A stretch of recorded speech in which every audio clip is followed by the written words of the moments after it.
My name is Grace Calloway. I'm 36 years old. 19 years ago, my parents put me out of the house for getting pregnant in 11th grade. 17 years old. A cold October rain, one duffel bag. My mother pointing at the door, telling me I was dead to them. That same night, they had a lawyer draw up papers erasing me from the family, me, and any child I would ever have. I kept those papers. I kept everything. For 19 years I was invisible. They told everyone I'd moved overseas, and they built their spotless reputation on the grave of the daughter they threw away. Then last month they showed up at my door, desperate, smiling, demanding to meet their grandson. A grandson they'd been bragging about for months to 180 of their closest friends. They offered me $180,000. What they didn't know was that the grandson they'd been promising everyone didn't exist, and what they found instead would tear apart everything they'd spent 50 years building. Denver, Colorado. I was 17, a junior at Westbrook Academy, the youngest child of Richard and Diane Calloway. On paper, we were the perfect family. My father ran a successful real estate law practice downtown, Calloway and Partners, founded in 1991. My mother had chaired the Parent-Teacher Association for 4 years running. We sat in the front pew of Crestwood Fellowship every Sunday in outfits she'd coordinated the night before. But every family has a hierarchy, and I learned mine early. Nathan, my older brother, was 24 and in his second year of law school, the one who'd carry on the family name. Carolyn, 21, was studying to be a teacher, the beautiful daughter who never questioned anything. And then there was me.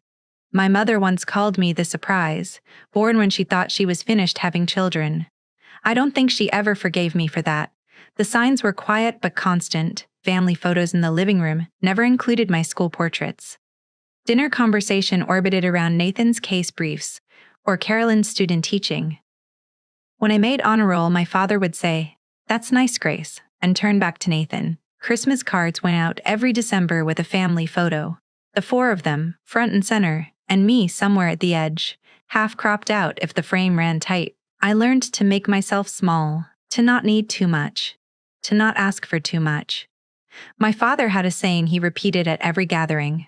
Reputation takes 20 years to build and 5 minutes to destroy. I didn't know yet that I would be the 5 minutes. I met Marcus Webb at the public library downtown. It sounds unremarkable, but the library was the one place no one compared me to my siblings. I went 3 afternoons a week, mostly just to breeze. Marcus went to Roosevelt High, the public school my parents pretended didn't exist. He was 18. Worked part-time at his uncle's garage, and had the kindest eyes I'd ever seen. He found me crying in the biography section one afternoon after my mother forgot to pick me up. Again. "Hey," he said. "You okay?" No one had asked me that in a long time. We dated in secret for 3 months. He was patient and gentle and made me feel like I mattered. Then one gray morning in a gas station bathroom, I stared at 2 pink lines and my hands wouldn't stop shaking. When I told Marcus, he didn't run. He held my hands and said, "We'll figure this out, Grace. You're not alone." I wanted to believe him, but I knew my parents. I knew that their first question wouldn't be, "Are you okay?" It would be, "What will people think?" I decided to tell them at Sunday dinner. I didn't know it would be the last meal I'd ever eat in that house. Sunday, November 9th. 7:15 p.m. The roast was dry. I remember that detail because I was staring at it, gathering courage, while my father complained about a client and my mother mentally seated the church gala. "I have something to tell you," I said. The table went quiet. 4 faces turned toward me, my parents, Nathan home for the weekend, Carolyn visiting from college. "I'm pregnant." My mother's fork clattered against her plate. My father didn't move. "Who is the father?" he said. Ice in his voice. "Someone from Westbrook? Someone we know?" "His name is Marcus Webb. He goes to Roosevelt. He works at his uncle's garage." My mother's face went pale. "You've been seeing a boy from the public school. He's a good person, Mom. What does his father do?" My father cut in. "He lives with his uncle. He fixes cars." The silence lasted 9 seconds. I counted. Then my father stood. "You will not keep it." "Richard," my mother started. "She will not destroy everything we've built." He looked at me like I was a stranger. "If you keep that baby, you're no longer part of this family." By 8:50 p.m., I was standing on the porch with one duffel bag, rain soaking through my sweater. My mother opened the door and pointed outside. Not my father, my mother. Nathan and Carolyn watched from the upstairs window. Neither of them came down. I called Marcus from a payphone. My hand shook so badly I could barely dial. He picked up on the second ring. "They put me out," I said. 20 minutes later, his uncle's truck pulled up. Marcus jumped out before it stopped rolling, wrapped his jacket around me, and held me while I cried into his chest. "I've got you," he said. "I've got you." We had $200 between us, a truck with bad brakes, and nowhere to go. That's when Margaret Torres saved my life. She was our neighbor, 4 houses down, 64, a retired school teacher, the only person on our street who didn't treat my father like he owned it. She'd watched from her window long enough to understand. "You can stay with me," she said when I knocked on her door near 10 that night, "as long as you need." 10 days later, Marcus found us a studio above a laundromat in Austin, $475 a month, always smelling of bleach and secondhand hope. My parents' lawyer had the papers ready the night they threw me out. My father mailed me a copy 3 days later, certified, signature required, like I was a business transaction. It stated that Grace Elizabeth Calloway forfeited all inheritance rights and that the family bore no legal or moral obligation to her, or any dependent thereof. I've kept that paper for 19 years. Lily Grace was born the following June, 6 pounds 11 ounces. Her father's brown eyes, my stubborn chin. She came into the world screaming, and I thought, good, scream, don't ever let anyone make you small. The years that followed were survival.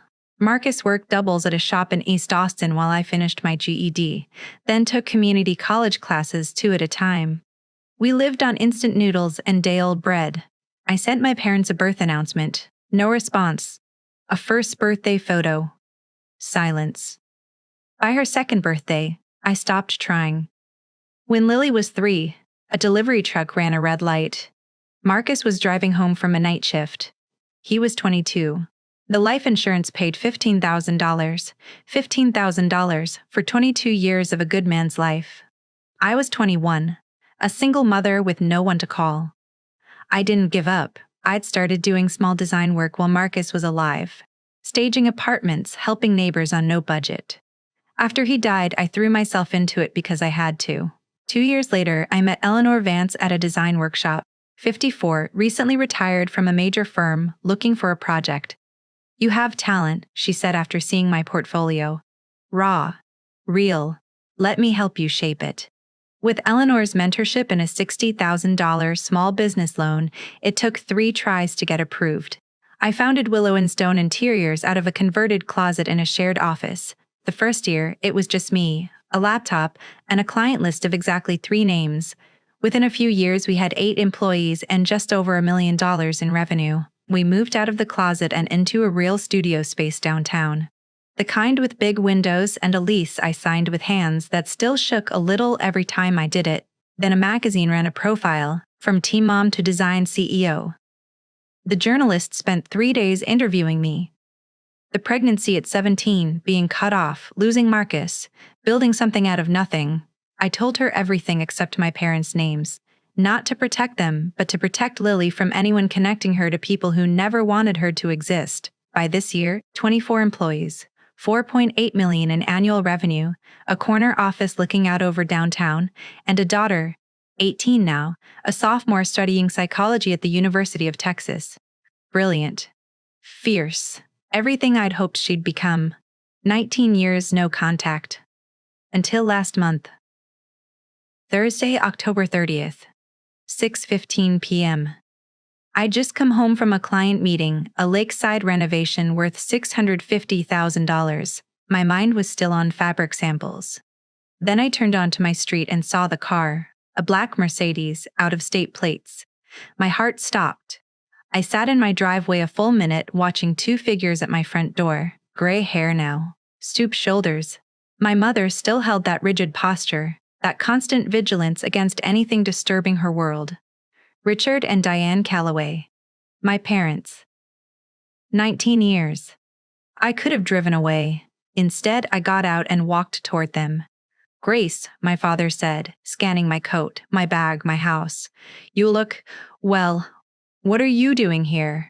As if I were the one who'd shown up uninvited. My mother stepped forward. We know about your son, Grace. We know you have a son. I stared at her. We'd like to meet him, my father added. We'd like to reconnect as a family. The absurdity nearly made me laugh. 19 years of silence, and now they were asking to meet a grandson they'd never bothered to know. A grandson who didn't exist. I let them in. I still don't fully know why. My father surveyed my living room like he was assessing a property. My mother perched on the edge of the sofa, spine straight. Your anniversary, I said. That's why you're here. 50 years. November 15th, my father said. The Sterling Hotel. 180 guests. The mayor will be there. Pastor Ellison. Their Rotary Board. What does that have to do with me? My mother glanced at my father. There have been questions, Grace. About you. About what happened 19 years ago. People remember we had a third child, my father added. We've always said you moved overseas, but the questions have gotten harder to deflect. So you need me to make an appearance. We need your son, my mother said. We've told people about him. He should be there representing the next generation. The room went very still. Who told you I have a son? The magazine piece, my father said, waving a hand. It mentioned your child, your business. You've done better than we expected. Better than we expected. As if my life were a test I might have failed. And if I refuse? His jaw tightened. Let's not make this difficult. He opened his briefcase and set a blank check on my coffee table. My stomach turned. We're prepared to compensate you, he said. $180,000. Bring your son to the party, stay 3 hours, take some photos, then go back to your life. Is that what 19 years of silence costs? We're also prepared to reinstate you in the family trust, my mother said, leaning in. The combined estate is worth $3.2 million. You'd share it equally with Nathan and Carolyn. I thought about that studio above the laundromat. The nights I worked doubles while Lily slept behind a coffee shop counter because I couldn't afford care. And if I say no? My father's expression hardened. We'd prefer not to involve your son directly. But if necessary, we can reach out ourselves, explain the family history, help him understand. A threat, quiet but unmistakable. You want to contact my child and tell him your version. We want to be a family again, my mother said, spreading her hands. Isn't that what you've always wanted? I was about to answer when I heard footsteps on the stairs. Mom? Everything okay? I heard voices. Lily stopped at the bottom, her psychology textbook still in hand, sweatpants and a university hoodie, dark hair in a messy bun. My mother rose, her face cycling through confusion and something close to horror. Who is this? This is Lily, I said, stepping slightly in front of her. My daughter. Daughter, my father said. The article said child. You assumed the rest. Lily's eyes moved from me to the strangers in our living room, and understanding dawned. These are them, the grandparents who put you out in the rain when you were pregnant with me. My mother flinched. It was more complicated. Which part was complicated? Lily crossed her arms. The part where you threw a 17-year-old out at night, or the part where you spent 19 years pretending she didn't exist? Young lady, my father started. I'm not your young lady. I'm the grandchild you never wanted to meet, the one you tried to make disappear. Her voice stayed steady, though her hands were shaking. I know everything. Mom never hid it from me. I know about the letter. I know about the money. I know you told people she went overseas. My father recovered fastest, recalibrating like a lawyer weighing a new variable. A granddaughter, he said carefully. That works. We can adjust the narrative. As what? Lily said. The secret granddaughter you've been hiding for 18 years? We could say you were studying abroad. My mother offered. Pleading now? I was born in Austin. I've never left the country. Lily laughed without humor. Do you hear yourselves? The party is in 16 days, my father said, checking his watch, as if time were the only variable that mattered. We need an answer by the 12th. I think you should leave, I said. My mother rose, gathering her bag. At the door, she turned. This is a chance to heal, Grace. Don't let old wounds cost you your future. I watched them drive off. When the car disappeared, Lily spoke. You're not actually considering this. I looked at my daughter. This fierce young woman they had tried to erase before she was even born. No, I said, but I'm not done with them yet. Before I go further, have you ever stood where I stood that night, facing the people who abandon you, only to have them return the moment they needed something from you? I'd genuinely like to know what you would have done. Drop it in the comments. And if you want to see how this unfolds, stay with me, because what happened next, even I didn't see coming. That night, after Lily went to bed, I pulled a fireproof lockbox from my closet. I hadn't opened it in years. Inside, the notarized letter dated that November, signed by Richard and Diane Calloway, witnessed by a notary named Walter Sims.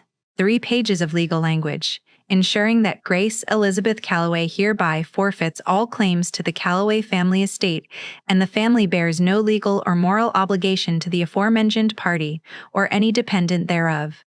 Any dependent thereof. Any dependent thereof. Lily, reduced to 3 words, erased before she took her first breath. I photographed every page and backed them up. Mom? Lily was in the doorway, arms wrapped around herself. I couldn't sleep either. She sat beside me reading the letter slowly. When she finished, her eyes were bright but dry. They really did it, she whispered. They really just cut you out like you were nothing. What are you going to do with these? I looked at the evidence of 19 years of calculated cruelty spread across my bed. I don't know yet, I admitted, but whatever I do, they won't be able to pretend anymore. The next morning, I called Margaret Torres for the first time in over a year. I told her everything: the visit, the invented grandson, the money, the deadline. When I finished, the line went quiet. Those people, she finally said. 19 years, and they haven't changed one bit. Do you still have your security footage from back then? A pause. I never delete anything. Old teacher's habit. Let me check. 20 minutes later, my phone buzzed. A grainy but unmistakable image. A 17-year-old girl on a porch in the rain. Time-stamped 9:04 p.m. My parents' address just visible in the frame. That's the night they threw you away, she said. Would you verify it if it came to that? Honey, she said, I've been waiting 19 years for someone to ask. 2 pieces of evidence. 2 witnesses. Now I needed a plan. 2 days later, my phone rang with an area code I didn't recognize.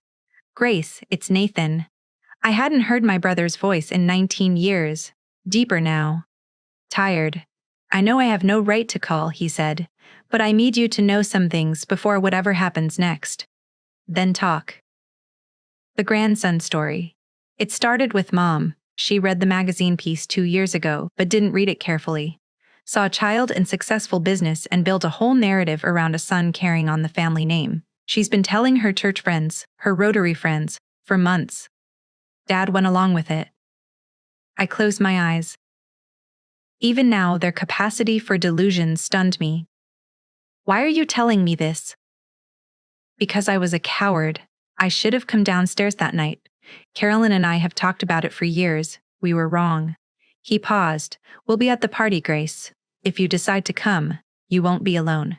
We talked for nearly an hour. He told me about growing up under our parents' unwritten rules.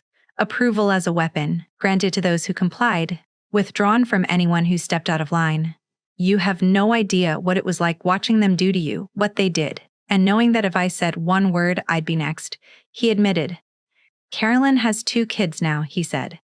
7 and 10. She's terrified of them growing up the way we did, walking on eggshells, never sure if they're good enough. Why didn't you ever reach out? Long pause. I found your business website years ago, dialed your number a dozen times, hung up every time because calling meant admitting what I let happen. What changed? Watching them try to buy you like a prop for their anniversary photos. It made me realize that if I don't say something now, I never will, and I'll spend the rest of my life knowing I failed you twice. He exhaled. One more thing, there's going to be a live stream. Pastor Ellison's idea, a unity moment for the church page. 180 guests. and however many watching online. 2 days before the deadline, my father called directly. No preamble. We're running out of time. $180,000, full reinstatement, final offer. I've talked to Nathan. He told me about the grandson story you invented from an article you didn't bother reading. We may have embellished. You made up an entire person. You've been bragging about him for months. I don't appreciate your tone, my father snapped. After everything we're offering. You're not offering me anything, I said, keeping my voice level. You're trying to buy your way out of a lie you built. You have no right to judge us. You're the one who brought shame on this family. I was 17. I was scared. I needed my parents. My grip tightened on the phone, and you put me out like garbage and spent 19 years pretending I died. If you don't come to this party, you will never have another chance to be part of this family. You said that 19 years ago, I said, and I built a better life without you than I ever would have had with you. He hung up. That evening I sat with Lily and Eleanor at my table. They want a performance, Eleanor said. They want you to smile for the cameras and validate 19 years of lies. They want to use you, Lily added. The way they've always used you. Something to manage, not someone to love. I looked at the two of them, the family I'd built myself. I'm going to that party. Lily's head snapped up. Not to give them what they want, I said. To give myself what I need. I pulled up the photos. The letter, Margaret's footage. The magazine piece. They've spent 19 years controlling my story. I want to tell the truth on their stage during their live stream. I want to come, Lily said, before I could ask. They need to see who I really am, not their imaginary grandson, me. I called Nathan that night. Don't warn them I'm coming. I won't. November 15th. The Sterling Hotel Ballroom. Chandeliers, starched white linen, flower arrangements that cost more than my first month's rent, 180 guests in formal wear discussing golf handicaps and portfolios. I stood at the entrance with Lily beside me. She wore navy, simple and elegant. I wore black, impossible to ignore. You okay? She whispered. I'm about to crash my parents' 50th anniversary to tell a room full of people they've been lying for 19 years. I squeezed her hand. I'm terrified. That's not what I asked. I looked at this incredible young woman who'd built her strength out of the very fact of her grandparents' rejection. Yeah, I said. I'm okay. A raised platform stood at the far end. A camera crew already setting up the live stream. A small monitor near the stage showing the comment section scroll by in real time.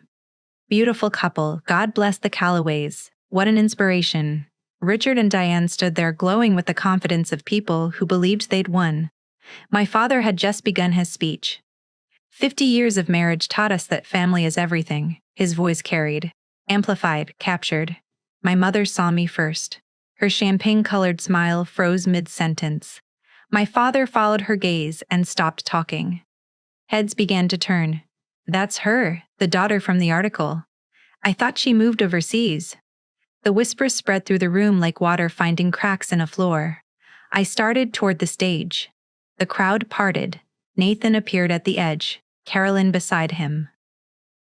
They didn't try to stop me. They just watched. Grace, my father said into the mic, strained. What a surprise. I climbed the steps and took the microphone from his hand before he could react.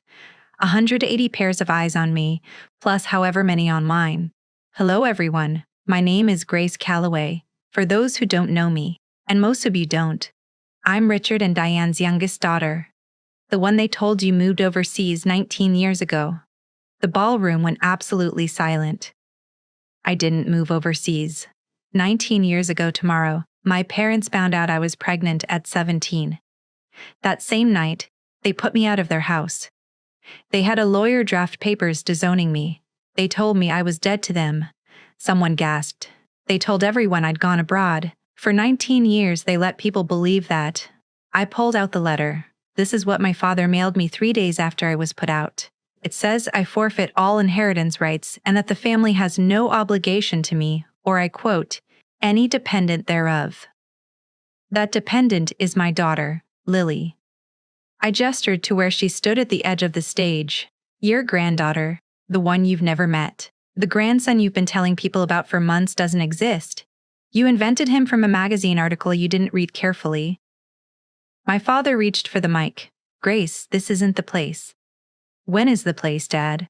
You came to my house last month offering me $180,000 to parade a fictional grandson in front of your friends. I didn't come here for the money. I came here because I'm done being erased. Pastor Ellison stepped forward, his voice firm enough to carry over the murmuring crowd. Richard, is this true? My father looked out at the room, the mayor, the Rotary Board, the church elders who had respected him for decades, searching for an angle, some combination of words that could spin this into something acceptable. He couldn't find one. It was a difficult time, he finally said. We made decisions because your reputation mattered more than your child, I said quietly. Someone near the back had their phone up, recording. Another guest was already typing, thumbs moving fast. Nathan stepped onto the stage, then Carolyn. She's telling the truth, Nathan said, his voice carrying. Carolyn and I were there that night. We watched from the window while our parents put our 17-year-old sister out in the rain. We never said anything. That was our failure. I pointed to the back row, where Margaret Torres stood, gray-haired and steady. Our neighbor, she saw everything. She has time-stamped photos. I watched that girl stand in the rain for 10 minutes before she walked away, Margaret said. I gave her a place to sleep. Her parents never once asked where she'd gone. I handed the microphone back to my father. His hand closed around it reflexively, like a man in shock. I didn't come to destroy you, I said. Low enough only the stage could hear. I came to stop being invisible. Then, louder to the room, I'm not asking for pity. 19 years ago I was put out with nothing. Today I run a design company with 24 employees and nearly $5 million in annual revenue.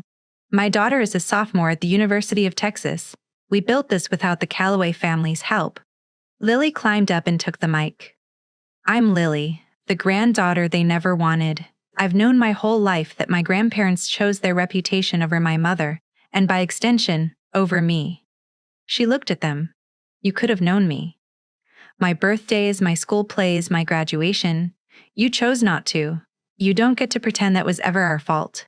She handed the mic back and walked off. I followed. At the door, I turned back once more. I'm not going to sue you. I'm not contesting the will. I'm keeping the disinheritance letter as a reminder, not a weapon. But if you ever spread lies about me or my daughter again, or contact her without her consent, I'll make every document I have public. I have the letter. I have time-stamped photos. I have witnesses. I nodded toward Margaret. And now I have 180 of them. Outside, the November air was sharp and clean. For the first time in 19 years, I felt like I could breathe. Mom, Lily said quietly, did we do the right thing? I thought of 17-year-old Grace, standing in the rain with a bag and a baby she hadn't planned for.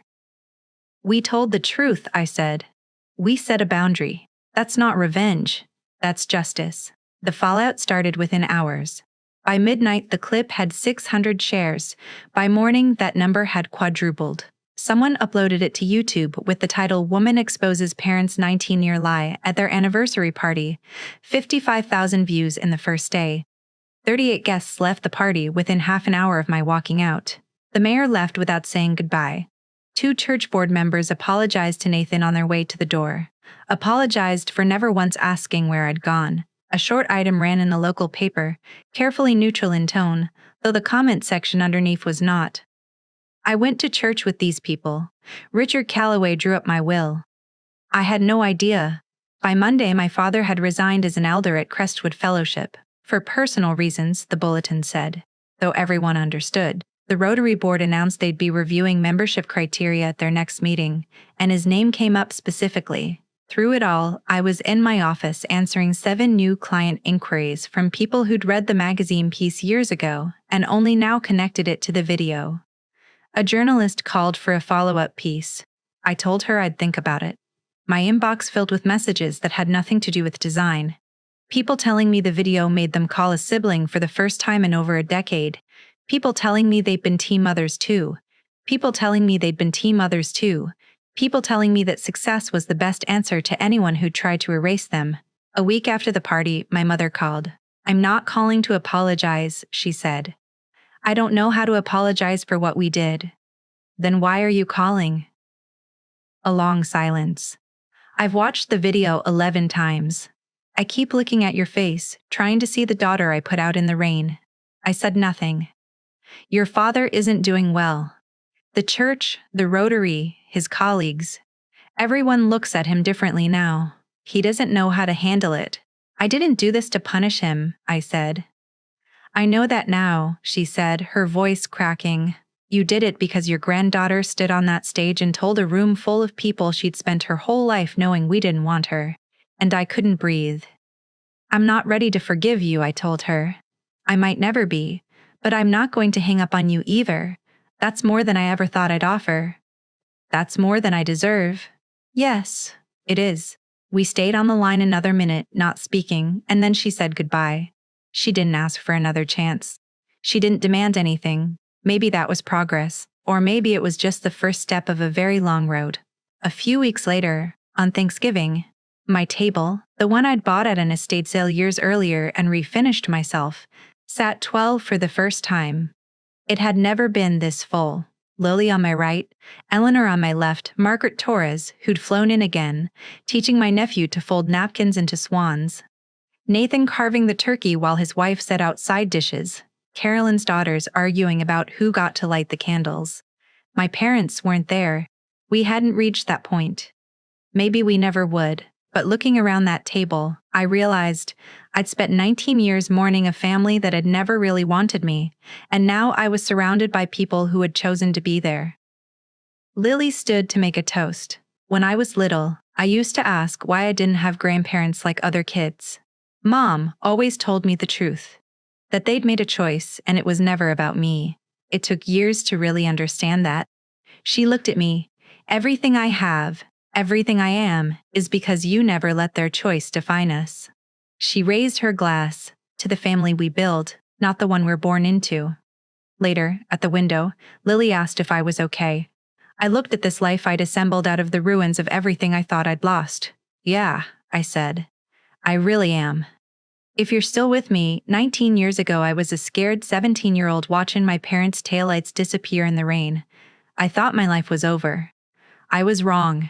I had Marcus, for as long as I got to have him. I had Margaret, who opened her door when she didn't have to. I had Eleanor, who saw something in a young mother with nothing but determination. I had Lily, who grew up knowing the truth and chose to be fierce instead of bitter. And eventually I had myself, the version of me who stopped asking permission to exist. If your family makes you feel like you have to shrink yourself to be acceptable, I've been there. You don't need their validation to know your worth. Setting a boundary isn't revenge, it's survival. And sometimes the family you build is stronger than the one you were born into. My parents still haven't really apologized. My father barely speaks. My mother calls sometimes and I answer when I can. Nathan and Carolyn are trying. I'm not waiting for anyone to change. I'm living the life I built, the one that belongs entirely to me. That's not a happy ending. It's a real one. And real endings don't need applause. They just need the truth. If this story meant something to you, share it. And thank you for listening.